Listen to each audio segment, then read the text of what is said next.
이 긍휼이라는 말은 요즘 잘 사용하지 않는 단어이죠. 이미 고어가 되어버렸습니다. 사전에 이 긍휼이라는 단어를 이렇게 풀이했습니다. 남을 불쌍히 여겨서 돕는 것, 남을 불쌍히 여겨서 돕는 것이라는 의미를 가지고 있다는 것이죠. 그러나 성경에는 이 긍휼에 대해서 이 남을 불쌍히 여겨서 돕는 것만으로는 그 의미를 다 담을 수 없고 심화 그 영적인 의미를 표현할 수 없다 하는 것이죠. 하나님의 긍휼하신 은총, 이 긍휼이란 뭐냐면 흘러 넘치는 사랑을 주체하지 못하시는 하나님께서 한없이 연약한 사람들을 대할 때 보여주시는 태도를 말합니다. 그래서 이 긍휼이라는 단어는 성경에서는 성경의 내용에 따라서 그 의미가 많이 다양하게 표현이 되고 있습니다. 긍휼을 어느 성경에서는 인자하심으로 표현이 되고 또 자비하심으로 표현이 되기도 하고 사랑하심이라고 표현이 되기도 하고 또 불쌍히 여긴다라는 표현으로 번역이 되기도 합니다. 또 민망히 여긴다라고도 번역이 된다고 기록이 되어 있습니다. 이 긍휼이라는 성경에서 말하는 긍휼은요, 깊이와 넓이가 깊고 넓어서 매우 심오한 차원의 단어이다라고 우리가 알면 되겠습니다. 그러면 하나님의 긍휼하신 은총은 뭐냐? 좀 자세하게 말씀을 드리자면 첫 번째, 하나님의 긍휼하심은 나를 귀하게 여기시는 긍휼입니다. 하나님은 인간을 창조하실 때 아주 독특하고 존귀한 존재로 하나님이 만드셨습니다. 하나님이 인간을 창조할 때 아무렇게나 창조하지 않았다는 것이죠. 그래서 하나님으로부터 지음을 받은 인간은 유일하게 피조물 중에서 유일하게 귀한 존재이라는 것이죠. 그래서 하나님이 나를 긍휼히 여기주시는 것은 하나님께 나를 귀하게 창조하셨기 때문에 나에게 긍휼을 베풀어 주시는 것입니다. 세상은 나에게 대해서 함부로 하잖아요. 다른 어떤 사람들은 나에 대해서 나를 귀하게 여기지 않습니다. 세상은 나를 귀한 존재로 보지 않습니다. 나를 함부로 대하죠. 어떤 사람은 나를 무시하기도 하고. 그러나 하나님은 항상 나를 귀한 존재로 여겨주심으로 내게 은총을 베풀어 주신다는, 이게 하나님의 긍휼이십니다. 좀 더 구체적으로 말씀을 좀 드리자면, 그러면 하나님께서 왜 나를 귀하게 여기시는 걸까 하는 주제입니다. 그 이유는 첫 번째, 하나님의 형상을 닮은 존재로 창조하셨기 때문입니다. 오늘 창세기 1장 26절 27절을 보면요, 길어서 다 읽을 수는 없으니까 27절을 좀 보시면 하나님이 자기 형상, 곧 하나님의 형상대로 사람을 창조하셨다라고 성경은 기록을 하고 있죠. 하나님의 형상대로 지음받은 인간을 하나님이 존귀하게 여겨주신다는 것이죠. 그 말씀이, 그 하나님이 우리를 귀한 존재로 여겨주시는 그 말씀이 창세기 1장 31절에 기록이 되어 있습니다. 거기 한번 보시면은요, 하나님이 지으신 그 모든 것을 보시기에 심히 좋았다라고 기록을 하고 있습니다. 첫째 날, 둘째 날, 셋째 날, 넷째 날, 다섯째 날 하나님이 피조 세계를 만드시고 뭐라고 말씀하셨냐면 좋았더라, 이렇게 기록이 되어 있는데, 여섯째 날 인간을 만드시고 난 이후 하나님은 그냥 좋았다라고 말하지 아니하시고 심히 좋았다라, 그렇게 표현을 하고 있는 것이죠. 그래서 이 심이라는 단어를 좀 찾아가 보면 히브리어로 메오드라는 단어입니다. 이 뜻은 뭐냐면 굉장히 엄청나게 매우 대단이라는 의미를 가지고 있어요. 그냥 하나님이 좋아하신 것이 아니라 엄청나게 굉장히 좋아했다는 거예요. 제가 전에 있던 교회에서 제가 설교할 때마다 자주 그런 단어를 썼나 봐요. 제가 굉장히라는 단어를 많이 썼나 봐요. 하루는 어느 전도 신방 전도사님이 저한테 그러시는 거예요. 이 전사님은 굉장히라는 단어를 많이 쓰는 것 같다고. 그러니까 자기는 이 굉장히라는 단어를 그렇게 많이 쓰지 않았는데 그 이야기를 듣고 나니까 자꾸 이렇게 신경이 쓰는 거예요. 설교할 때마다. 여러분, 이 굉장히라는 단어는요, 히브리어로 메옷이라는 메옷. 하나님이 너무 흡족했다는 것이죠. 왜요? 하나님의 형상을 닮은 존재이기 때문에. 그래서 하나님이 우리 인간을 귀하게 여겨 주신다 하는 것이죠. 두 번째, 하나님 우리를 귀하게 여기시는 이유는 하나님의 사랑을 받는 존재이기 때문입니다. 요한복음 3장 16절에서는요. 하나님이 세상을 이처럼 사랑하사 독생자를 주셨으니 독생자를 주실 만큼 사랑하셨다는 것이죠. 이 죄를 범한 인간을 구원하시기 위해서 하나님께서는 하나밖에 없으신 독생자이신 예수님을 이 세상으로 보내셨습니다. 그리고 그 예수님이 십자가에 죽게 하시고 죽으심으로 죄인된 나를 구원해 주신 것이죠. 그래서 우리는 이 예수님의 죽음을 통해서 예수님께서 십자가에 죽으시는 이 죽음을 통해서 하나님이 죄인된 나를 사랑하시는구나. 그것이 오늘 하나님이 우리를 사랑하는 증거이기도 합니다. 세 번째는요. 인간은 하나님의 말씀으로 살아야 할 존재이기 때문입니다. 인간은 유일하게 모든 피조물 중에서 유일하게 하나님의 말씀으로 사는 존재입니다. 그래서 우리는 인간의 근본이 뭐냐면 하나님의 말씀을 읽고 그 말씀을 듣고 그 말씀을 지키며 살아야 됩니다. 오늘 저와 여러분은 인간으로서 근본을 잘 지키는 사람들이죠. 불신자들은 인간으로서 지켜야 할 근본을 깡그리 무시하는 사람들이죠.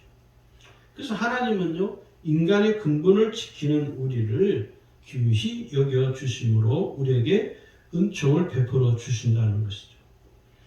두 번째는요, 하나님의 긍휼하심이 뭐냐면 불쌍히 여기시는 긍휼입니다. 하나님은 우리를 불쌍히 여겨 주심으로 우리에게 긍휼을 베풀어 주시죠.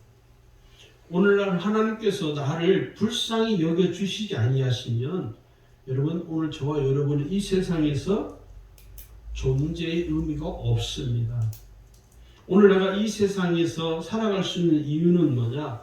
그 의미는 그 존재는 뭐냐? 하나님이 나를 불쌍히 여겨 주시기 때문에 내가 이 세상에서 살아갈 수 있는 이유가 충분히 되는 것이죠. 그래서 우리가 삶이 아무리 힘들고 어려울지라도 견뎌내야 되는 것입니다. 왜요? 하나님이 나를 불쌍히 여겨 주시니까. 나라는 존재가 이 사람으로서의 존재의 가치가 빛나는 것은요, 하나님의 긍휼하신 은총 때문입니다. 우리가 이것을 잘 기억을 하셔야 됩니다. 세 번째는 하나님의 긍휼하심은요, 동일시하는 마음과 태도입니다. 하나님은 우리를 동일시 여기십니다. 무슨 말이냐면 예를 들어 이런 거죠. 어떤 형제가 어려움에 처해 있어요. 우리는 보통 어떤 형제가 어려움을 처하면 우리는 어떻게 하죠? 그냥 말로서 하잖아요. 아유, 얼마나 힘들겠냐. 얼마나 힘들겠냐. 그냥 우리는 그냥 말 한마디로 그냥 지나가지요. 그런데 어떤 형제가 어려움을 처했는데 그 형제의 처지를 그 형제의 입장에서 같이 느끼고 같이 보고 같이 말하고 행동하고 그걸 공감이라고 하거든요. 함께 공감해 주는 것이죠. 그러면서 그 형제의 어려움을 공감하면서 도와주려고 하는 태도와 그 행위를 일컬어서 뭐라고 하냐면 동일시하기라고 합니다. 심리학에서는 이걸 뭐라고 하냐? 감정이입이라고 해요. 또 다른 말로는요, 공감대 형성이라고도 합니다. 나를 어떤 사람의 입장에 두고 그와 함께 생각하려는 그 마음의 자세를 동일시 감정이입, 공감대 형성이라는 이 의미로 받아들일 수 있는 것이죠. 그래서 나와 같은 마음을 갖는, 그래서 하나님은요, 나와 같은 마음을 갖고 계십니다. 내가 어려움을 당하고 내가 절망 가운데 있을 때 하나님은 나를 외면하지 아니하시고 나와 함께 공감해 주시고 나와 함께 뜻을 같이 해 주시고 나의 아픈 마음과 함께 하나님이 함께 하시는 것이죠. 우리가 예수님을 잘 보면요, 예수님은 언제나 사람들을 대할 때 그들의 마음을 헤아리고 함께 공감해 주시고 그 마음을 어루만져 주심으로 사랑하셨습니다. 아주 쉬운 그 장면이 뭐냐면, 현장에서 가늠하다 잡힌 여인, 여러분 기억을 하시죠? 사람들을 그 여인을 막 비난하고 정죄하고 돌로 쳐 죽이려고 했잖아요. 어느 누구도 그 여인의 마음을 공감해주고 그 아픔을 어루만져 주려고 하는 사람이 단 한 사람도 없었다는 것입니다.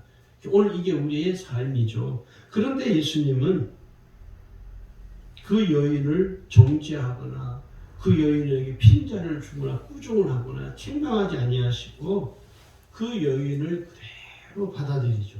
그 여인의 그 삶의 형편과 그 처지를 예수님은 그대로 공감해 주심으로 그 여인이 다시 회복할 수 있는 은혜를 경험하고 돌아가게 되죠. 하나님의 긍휼하심은 그런 것입니다. 내가 핍절한 가운데 있을 때 하나님은 나를 외면하지 아니하시고 내가 아파하는 만큼 하나님도 아파하시고 내가 괴로워하는 만큼 하나님도 괴로워하십니다. 우리가 이것을 잘 헤아려야 된다 하는 것이죠. 자, 그러면 하나님의 긍휼하심은 우리의 삶 속에서 어떻게 나타나느냐? 크게 5가지로 나타납니다. 첫 번째는요, 사랑으로 나타납니다. 하나님의 긍휼하심은요, 사랑으로 나타나요.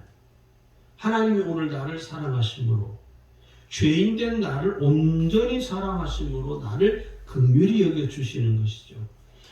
로마서 5장 8절을 보시면, 우리가 아직 죄인 됐을 때 그리스도께서 우리를 위하여 죽으심으로 하나님께서 우리에 대한 자기의 사랑을 확증하셨느니라. 오늘 하나님께서 우리를 사랑한 그 사랑의 확증이 뭡니까? 우리에게 보여주시는 거예요. 그냥 샘플이 아니라 통째로 온전히 다 하나님의 사랑을 우리에게 나타내 보여주신 것이죠. 그게 뭡니까? 예수님의 십자가에서의 죽음이죠. 그 십자가의 죽음을 통해서 하나님이 죄인된 나를 사랑하시는 그 사랑의 증거, 사랑의 실체를 우리에게 분명하게 보여주신 것입니다. 두 번째, 우리의 삶 속에서 나타나는 하나님의 긍휼하심은, 하나님의 긍휼은 불쌍히 여기시는 은총이죠. 한나는 자식이 없죠. 자식이 없기 때문에 그 집안에서 자식이 없는 것 때문에 사람들에게 멸시를 받고 그 분린 나에게 조롱을 당하고 그런 처지에 있었습니다. 어느 누구 하나 이 한나의 마음을 위로해주고 그의 눈물을 닦아주는 이가 없었습니다. 그 남편도 실제로는 그런 역할을 하기가 쉽지 않은 것이죠. 그런데 이 한나가 자신이 겪는 삶의 그 고통과 그 처절함을 어느 날부터인가 하나님께 기도하기 시작을 합니다. 그러면서 그 한나가 하나님께 기도할 때 뭐라고 하냐면 자신을 불쌍히 여겨달라고 기도하죠. 거기 사무엘상 1장에는요 10절에 보니까 한나가 마음이 괴로워서 여호와께 기도하고 통곡하며 이렇게 기도합니다. 그리고 11절에 가면요 뭐라고 기도하냐면 만군의 여호와여, 만일 주의 여종의 고통을 돌보시고 나를 기억하사 지금 내가 이렇게 겪는 내 삶의 고통과 내 삶의 이 어려움을 하나님이 돌아봐달라고.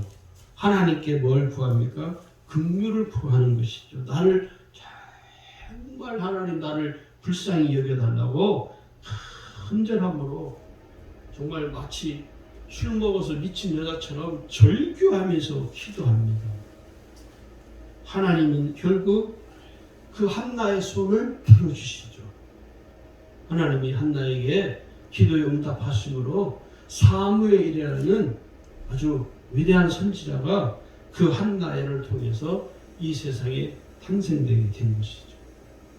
그래서 우리는 사무엘을 볼 때마다 물론 사무엘이 아주 훌륭한 선지자이지만 저는 사무엘을 볼 때마다 누굴 자꾸 보게 되네요. 한나를 보게 돼요. 그 한나의 그 절규에 가까운 기도가 있었기 때문에 사무엘이라는 선지자가 쓰임받을 수 있었던 것이거든요.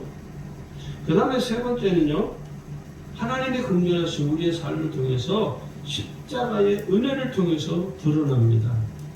하나님의 긍휼하신 은총은요, 예수님께서 친히 짊어지시고 죽으신 십자가의 은혜를 통해서 만천하에 온 세상에 다 공개가 되잖아요. 그래서 사람들이 예수님이 죽으시는 그 십자가의 죽음을 사람들이 목격을 하죠. 그거는 예수를 믿든 안 믿든 그 당시에 살았던 사람들은 대부분이 예수님 십자가에 처형당하는 장면을 다 두 눈 뜨고 봤습니다. 그건 뭐냐? 역사가 그렇게 증명하죠. 예수님이 십자가에 죽으시는 그 십자가의 죽음을 다 목격을 하게 된 거죠. 예수님이 친히 짊어지신 그 십자가는 뭐냐면 죄인된 인간을 위하여 예수님이 지신 것이죠. 나의 죄 때문에 내가 그 십자가에서 처형을 당해야 되는데 나를 대신해서 예수님이 대신 십자가에 못 박혀 죽으신 것이죠. 이보다 더 확실한 증거는 없다는 것입니다.